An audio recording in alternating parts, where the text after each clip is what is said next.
Foodus Annus. Hello, I am Dominic Guerin. You may call me Dom.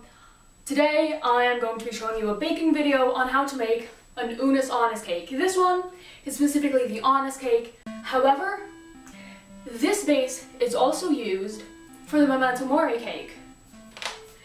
Now, first thing you want to do, get dressed. I am gender non-binary. I use they, them pronouns. I request that you respect that. Otherwise I will find you and break your kneecaps. Moving on. First thing we have, I've written out my recipe. You want to wash your hands. You know what Unus always says.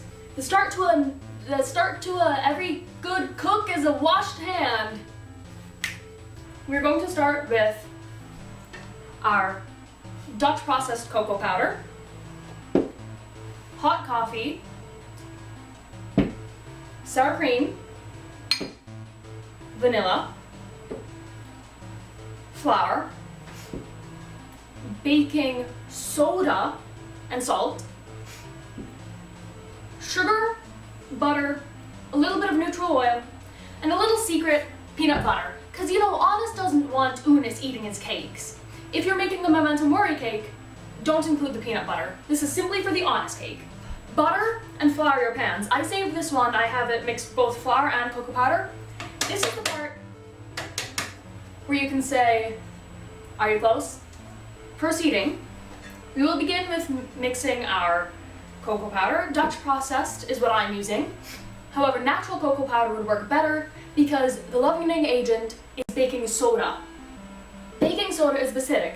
You've seen the bottle rockets, right? Baking soda, vinegar, they react. They make air bubbles, which is why the carbon dioxide is the pressure that makes it fly. Molecular gastronomy. We have sour cream and ideally natural cocoa powder. They are both slightly acidic, like the vinegar. If you're using yogurt or if you're using Dutch processed, you might want to reduce the baking soda and add a little bit of baking powder. You're going to mix that in with the hot coffee. Rather slowly, I'd say. A little bit at a time.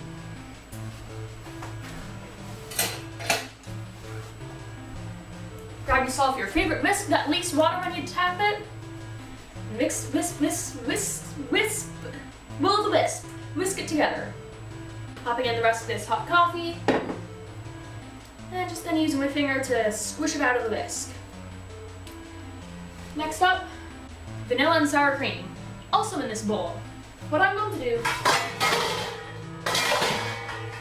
I'm going to transfer it to this bowl so I can whisk it a little more vigorously. Taking your spatula, moving the sour cream in. Let's give you a little bit of a view on that. And our vanilla. This is too much vanilla, but I doubled the recipe and a little extra vanilla never hurts. Our next step will be stir together the flour, salt, and baking soda. Might as well do that at the same time. Other hand, pop. I'm back. My camera died. Next thing was I was softening butter and oil and a little bit of peanut butter, whipping that up, creaming it, make sure butter's soft. Then we're adding 1/3 of this, half of this, 1/3 of this, half of this, last third of this. Alternating so that it mixes a little smoother. I forgot to mention I also put eggs in. I just realized that the sun is going down. Beautiful! What we're going to do is ideally you would weigh this and it'd make all the cakes even, but who wants to do that? We're lazy. What we're going to do instead is we'll take a measuring cup, I think, and scoop it in pieces. We'll do maybe 2, because of course it's mostly staying in there. Oh, made a little mess. That's okay. Wipe it off, nice and easy. Now, A trick that my high school teacher taught me. Spin it. It gets it a lot more even than you could ever do with a spatula. This batter is a little bit thick, but you can see it kind of goes up the edges a bit, and it's really flat and smooth now. While we're doing this very monotonous task that doesn't have anything more for me to talk about, I'm going to tell you a little bit about why I chose devil's food cake for the Annus cake. When you first look at them, Annus is the one that's wearing white, so we're going to give it a white frosting. But on the inside, he seems like the darker one. He has this darker flavor, like as a person, not flavor taste wise, flavor emotionally. He's a lot more, I don't know, intense. He's just darker, not darker spirited, just it's like the difference between cinnamon and mint.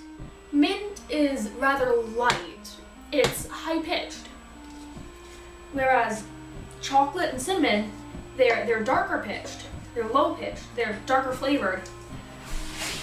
So that's why for the Unus cake, I'm doing an angel food cake. Also, angel, devil, death, you know. Also, Ethan is an absolute angel, and Mark is a butt face.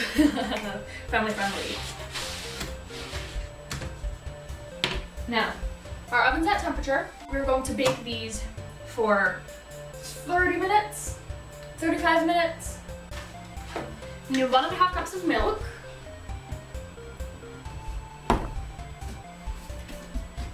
Four tablespoons is about 1/4 cup. We're going to put our burner on medium heat. Medium changes for everyone. Combine flour and milk in a saucepan over medium heat. You want it to kind of start bubbling. You're basically making a very wet roux. Now you ideally want to prep all your ingredients first, but this will take some time to heat up, so I can prep all my ingredients while that is cooking. Sugar, butter, and salt. Okay. I'm going to bring this up to a bowl. I'm going to take... You need to be exact, but I don't.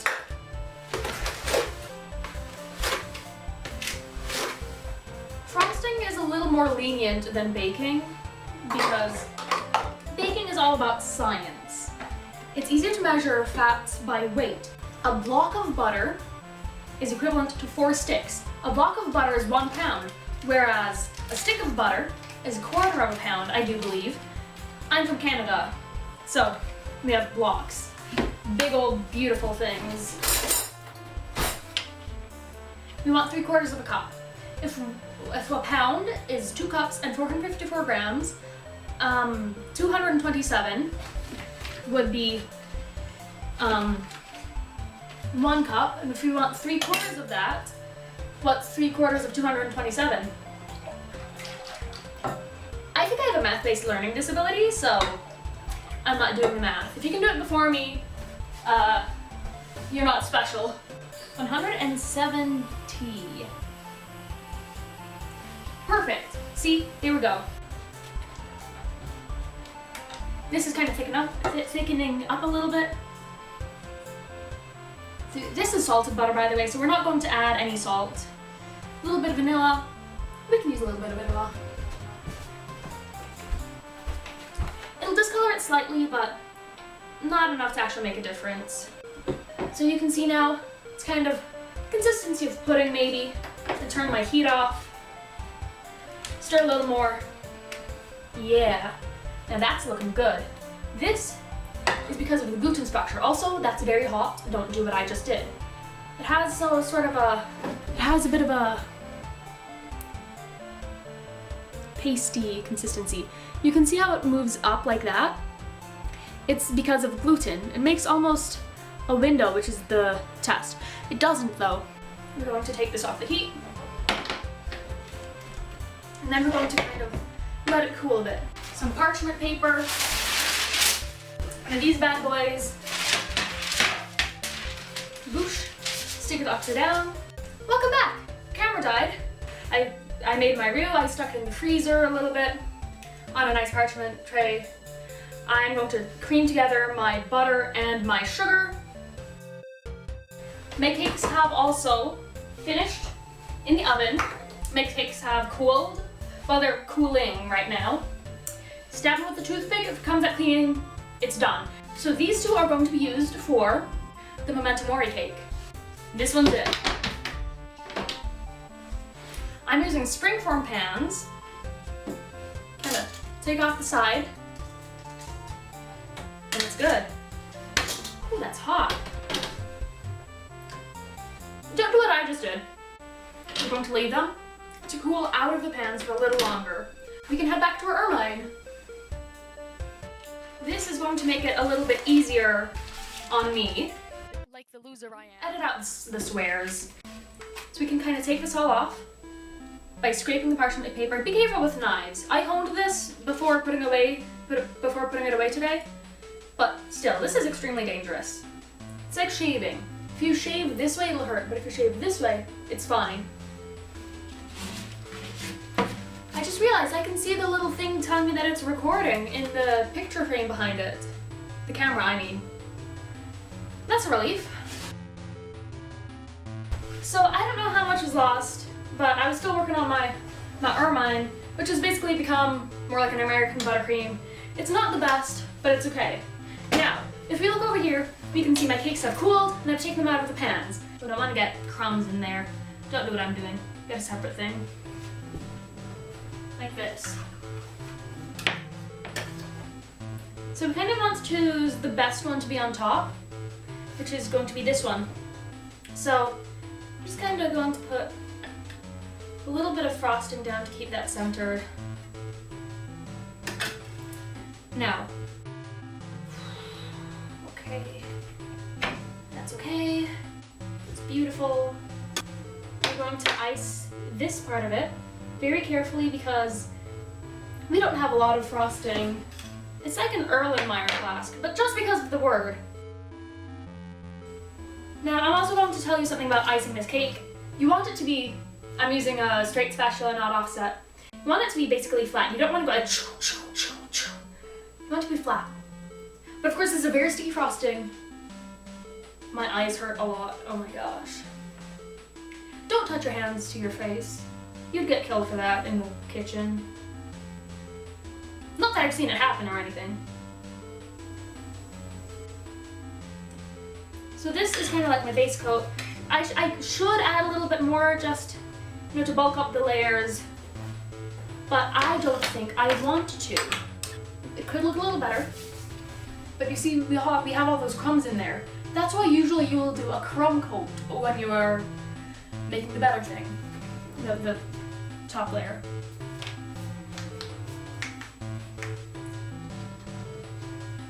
You know what I can use? The spatula I was talking about earlier.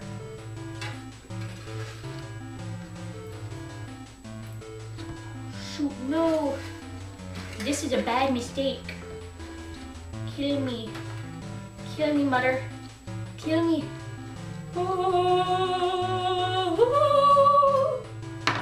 It works. It's a very short cake. Snack for me. Love those new Scooby snacks.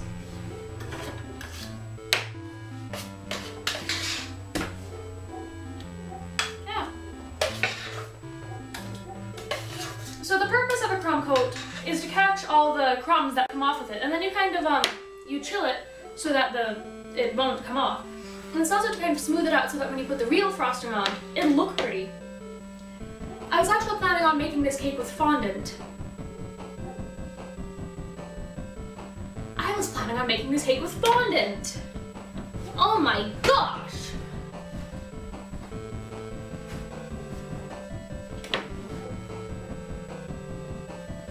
But you see how it's coming up and it looks like Oreos? We really don't want that.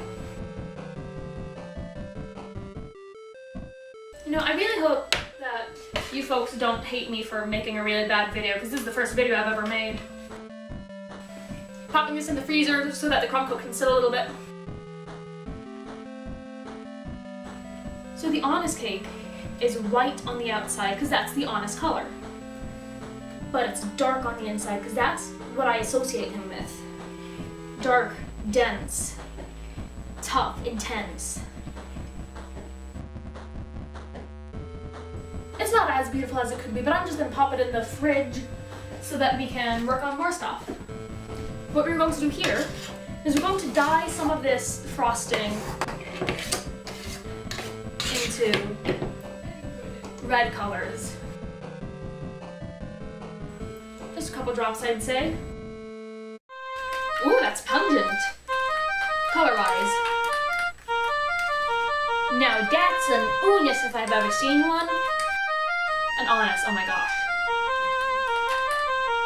You can see that it has thinned up the frosting a little bit, but that's okay. Now here's where I'm taking out the little bag. We got these giant freezer bags from our dead relative, but it has no Ziploc on it, so I thought they were perfect for things that don't really require Ziploc. Like frosting. You can use a cup for this, it makes it easier. I kind of give it up on the cup, I find it easier to do it this way. People go through phases, that's okay. This is a dull knife that I got from my same dead relative. I'm just going to scrape it down towards the end. So that then we can have it like so. Twist it up a bit. For the Unus cake, I use whipped cream, but I have some extra of that stuff, so I'm going to do it here. If I want to cut the slice of it off first, I'm going to cut off some of this extra plastic here. Just to make it easier to get at the other part. Make sure it's twisted, hold it in the crook of your hand. You're still recording, that's good. You know what? I'm just gonna kind of sprinkle them around here. Make sort of a crescent moon. Cakes that are very central are kind of boring and they don't draw the eye. Like my older brother's an artist and he talks about balance all the time and I don't particularly understand it, but I do understand it, you know? So I moved the camera so you can see a little better because my other camera is kind of crappy. It's blocking the light now, but that's okay. So what I'm going to do is I'm going to refill this with the frosting that I added a little extra icing sugar to. Over here. I don't know if you can see that very well. And then we're going to repipe it into the shape of the flower and it'll hold its shape a lot better. So remember, you can really push that down to get that air out. I have no clue how good this looks on camera. And then let's begin. Let's do another one here. Start it up with a little dot and then just little circles. You can draw each petal individually, or if you have a rose tip, or a star tip I mean, that would be extremely useful.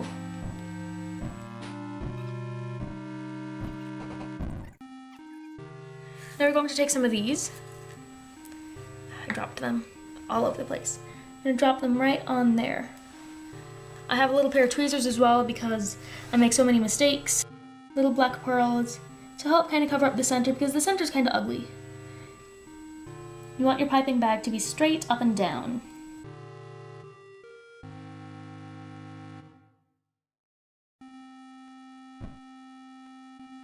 You can see that I've had the little decorating sprinkles all around here, a little spot there because it looks pretty and it kind of covers it up. There's a spot there that I didn't like. There are a bunch of little white pearls all over the place as well. This stuff, beautiful. I'm so sorry about the lighting. I need to get a lamp right over here. So now what I'm going to do is I'm going to take some of these white pearls over here. I'm going to drip them around here. You see that? Beautiful. I'm sorry if my hand's in the way as well. This is the finished product, the Annus Cake. Hey buddy. If you enjoyed, please leave a like. I will be doing the Unus Cake, the Memento Mori cake, cupcakes, maybe an hourglass cake, a ticking clock cake, and several others. So please keep me in your mind. My name is Dominic. I go by they them pronouns. And love yourself.